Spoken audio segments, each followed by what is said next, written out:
Life is life itself is a philosophy, but people try to create extra philosophy for life.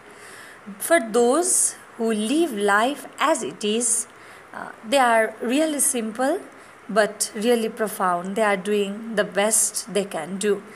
Welcome you all once again on our YouTube channel. This channel is totally dedicated to literature, purely dedicated to literature, and we call this Sahitya Sangalo. Please, if you love our channel, please do subscribe, like, share, and comment. It will be worth exploring for us. And today, I am fortunate enough that I have met one woman from London. She is Isabelle Kermeen. She is working as communications manager in Integrity Action, and I have just got opportunity to meet her as I was just participating in a program. So I want to know from her how children, how people with disability, and how her own life taught her or brought her in this level which I have found her. So let me welcome her. Ma'am, welcome you in our show. Thank you very much. It's a pleasure to be here. Okay, let me begin from your childhood. How was your childhood, including your date of birth, family background, and all those that you have cultivated in your childhood? I was born in Sweden, actually, Okay. in 1984, and my parents are one British, one Swedish. After 1 year, we moved to UK, and there I grew up, and I had one sister who came after me. So you can say I had a little bit of an international start in life. When I was young, my mother worked for an organisation with blind and partially sighted people, and I did spend some time volunteering and trying to raise money for the organisation. Okay. In my free time. We would bake cakes and sell them at the church, for example. And then later I went on to study languages due to my international interest. Okay. And that finally led me to starting to work in international development. Oh, that means your childhood has taught you that you have been influenced from the very beginning, yeah? And in your context, how people see job and how they see service, do they separately see that, or do they apply service in job also, or how generally people see that, and how youngsters grow there? So I think for most people, jobs are an important part of life, and people strive to get a good job. You do also have some unemployment, and to some extent the government is working on that, but still in these economic times there is some unemployment. With services, we're quite fortunate that we have a national health service, Okay. which provides medical services to all citizens, and we find that if we have an ailment, we can visit the doctor and they will diagnose us. Sometimes there are problems because the National Health Service is overburdened by a number of people, which means you may have to wait a long time for treatment. And in that case, some people, if they have money, they may choose to pay for that service. So I think people see services as something which they have the right to, Okay. and they are privileged to have that. Sometimes I think people don't reflect that it's a privilege. People automatically assume that. Okay. Yeah. Okay. They automatically assume that, yeah. Yes, because the National Health Service has been there for so many years, so they really only know that. They don't remember a time when it wasn't possible to get, healthcare for free. Did you have any committed aim regarding life, or you just cut the flow of life? Did you have any aim? Yeah, I think when I was very small, when I was a child, I didn't know exactly, and then after that it changed many times. So when I was around 11, I think I wanted to be a receptionist, and when I was around 14, I wanted to be an interior designer, and later I wanted to be a marine biologist.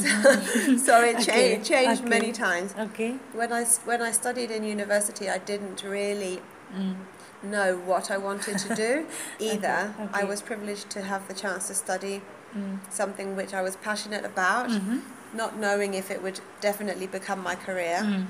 But in the end, I studied languages, and it enabled me to work in different countries, and so I think it was beneficial. And then you came in social sector. Yes, so I started to work in social sector in a small organisation in Sweden that works with empowerment of young people to be active in society, and also they work with international voluntary exchange. And through that I realised I have to follow this passion of doing something for social good, or at least for environmental good. I'm passionate about both areas. Is there any memorable story that has pushed you in this social sector? I think there are two things. One, when I was 18 and speaking with one friend, she's from Kenya, and she was telling me about the injustice in her country and the political corruption and the frustration of people to not have much choice to do something about that. That inspired me to try and work in this field. And then when I was starting to work in this program in Sweden with young people and youth empowerment, I came across people from many countries, and also the organization had a very inclusive approach to really take seriously the voices of young people and the potential of young people, and that inspired me to want to continue to work in this sector. For our case, marriage is also, we need to talk about marriage when we talk with women, or still we consider that, let me say. And do you remember your marriage, and did you find any change in your life before or after marriage, or is there such type of practice? Because I am asking in my context. So do you remember anything? Marriage? Yeah. Yes, okay. So life before marriage and after marriage, let me say like this. Let me say one thing first. Yeah. You mentioned you want to ask me about marriage because I'm a woman, but you should be asking me about marriage if I'm a man also, because we should consider both sides equally. But in any case, yes, I am married. I met my husband, he's from Sri Lanka, met him in university 15 years ago, and we were together a long time before marriage, and then we got married almost 6 years ago. So for me, or maybe 5 years ago, I don't know, for us, I have to say, because we were together for a long time before, marriage itself did not bring such a big change. But I think marriage is somehow a commitment you make to each other and also to show people outside. But I think what we should remember is that not everybody wants to get married, or not everybody will find the right person, and I think we should sometimes consider the social pressure surrounding marriage quite carefully, because everybody is different, and I hope we can aspire to allow Does social people to pressure have. also exist in your country? Social Sorry? pressure, social pressure. Yes, definitely. There is also such. Yeah, it is. Okay. I think it is different, but I think there is some certain expectation that you will go to school, then you will meet someone, then you will marry, Okay. then you will have children. So it's like a path. Language is different, but both, we are also having social pressure. So I Yeah. have mentioned when women, man do not, in our society, Nepali society, people do not consider man much, but when daughter, they, from the very birthday, Yeah. they link her with marriage. So Yeah. I am asking you. I understand. Yeah. Yeah. Yeah. Uh. Yeah. I think. I have to be clear. The social pressure in UK is much different. It is easier for people to go against the social expectations. I know that in some places it is not easy to go against that social norms. But in any case, I also found I didn't find so much pressure for marriage. In fact, hardly. But I did find more pressure surrounding life choices.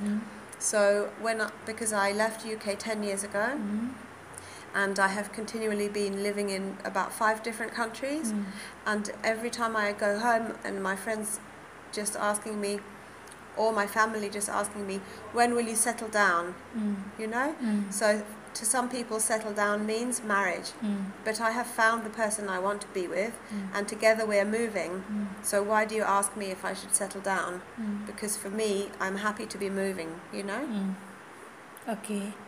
Yeah. And now let us, jump to integrity action, and how you have been there, or you have been connected with integrity action. Yes. So throughout my career, I was working in communications sector. So website, social media, media, writing, and so on. And the previous job I had before Integrity Action was for an anti-corruption organization, and therefore I got interested in issues around integrity, and it led me to this job with Integrity Action, where I can combine my interest in international development and my interest in integrity. Okay. Then what is integrity for you personally? That's a good question. Yeah. I mean, I think it's I don't know how to answer that. Okay. I mean, it's related to justice and fairness, and the right thing. Yeah, I can't give you a very specific definition. Because it should include people. Yeah, I mean, at least for the approach that Integrity Action takes, which is what I'm working in now. It's about enabling citizens to demand that services provided to them are delivered in a way that can support the citizens as they are supposed to be, So it means if somebody promises something and you want to go to school and learn, you should be able to do that, because that's a right. And the way that organisation works is trying to ensure that citizens can monitor and feedback when something is going wrong, and also work with different stakeholders to address the issues. Okay. And in your speech, on that seminar where we were participating, you have just mentioned that the issue of people with disability in our country, or the situation of people with disability in our country and the situation of people with disability in your country, there are some differences. You were just raising that issue. Yes. And what are those differences that you have found, or that is worth to share with us? Yes, I think although the UK is not an ideal environment for persons with disabilities, but still they have taken many measures to make everyday life easier. So in the television, when you watch, you will find the interpretation into sign language in the corner of the screen. That's not all channels, but you can switch on that function. And you also find for people with for the same reason they have like a voice-over like in the background, which tells you what the people on the screen are doing. So and then, but in any case, you have in public, you have, for example, in buses, if a person with a reduced mobility is going to get on the bus, including a person in a wheelchair, then the bus driver can open a ramp automatically by pressing a button. Then the bus will lower, the ramp will open, and the person can enter the bus. And the people who are inside the bus will make space.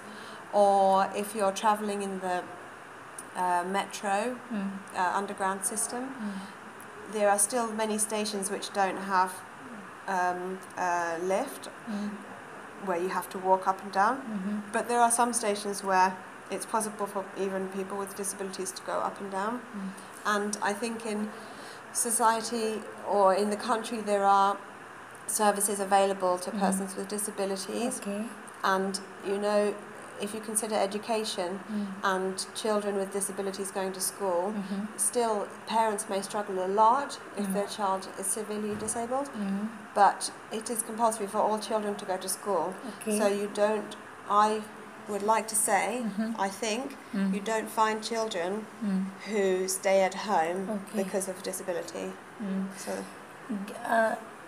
When I see your work, see your activities and all those things, I can guess that you might have visited many countries, and am I right? Have you? Yes, I have been very fortunate to visit quite many countries. Many countries you have visited, and you have also mentioned that in every countries there are classes, there are social pressures, and all those things. But still, what do you think? Why this gap is coming? Why this gap in development sector, in social sector we can see, and why the world has been divided? What may be the points that we need to improve or we need to begin from? What do you mean by gap? Gap means Nepal is in one phase of development, London is in one phase of development. Although we have some similarities, social pressures are there, classes are there, everywhere surrounding the world. We mentioned that. Then what is the point that is dividing the world? I think that the place where countries are today in terms of development is related to history. I think there is still many effects left from colonialization, and I think the countries which now are richer and have more power have been continuing to exploit poorer countries where they can, for example, set up factories or extract oil or to some extent control political agendas for their own benefit. So I think it's a very broad generalization of the situation, but I think many of the inequalities are related to the responsibility of those with power who have abused that power. Who have abused that power, Then my last question is, do you have children? No, I do not. Okay.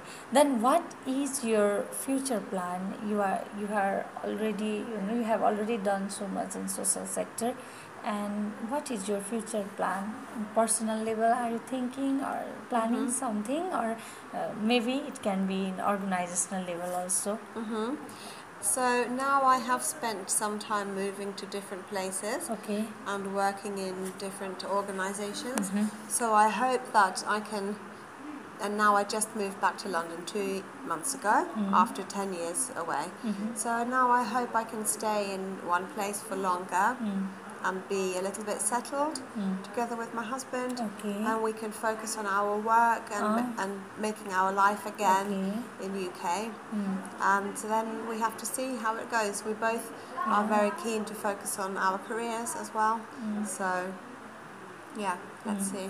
Okay, thank you so much, ma'am. I'm fortunate enough to have your interview and flow some information regarding you and your country, and personally also somehow we have talked. Thank you so much for this time and for this valuable meeting which I have got with you. Thank you very much for asking me to be interviewed. I enjoyed it, and I enjoyed meeting you a lot. Okay, thank you. Once again, I want to thank Isabelle ma'am for this wonderful time and her. I hope that her some words and we have exchanged something, we have shared something, and we have tried to share with you people too. We hope that you have also enjoyed our interview. This much for today. We will see you in another shows with another people and the stories. Thank you.